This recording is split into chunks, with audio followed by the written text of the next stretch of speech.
All right, so if you're using HubSpot CRM but want to get a higher return on your marketing and sales efforts, this guide is for you. In this step-by-step tutorial, I'll show you how to optimize HubSpot CRM to boost ROI, from better data management to automation and reporting.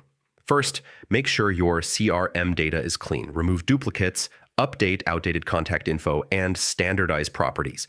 Clean data ensures your sales and marketing activities target the right people, which is key for ROI. Next, customize your deal stages. Align them with your actual sales process so your team knows exactly what actions to take at each stage. This makes reporting more accurate and helps identify bottlenecks. Use workflows to automate repetitive tasks, like follow-up emails, lead assignments, or reminders.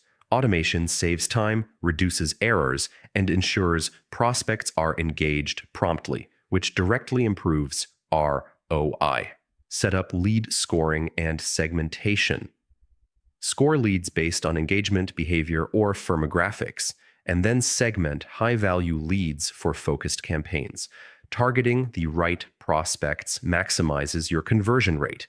HubSpot dashboards give a clear view of ROI metrics, like deals won, revenue, and marketing campaign performance. Create custom dashboards to monitor KPIs and quickly spot areas for improvement. Finally, integrate your other marketing and sales tools like email, social media, or ads with HubSpot.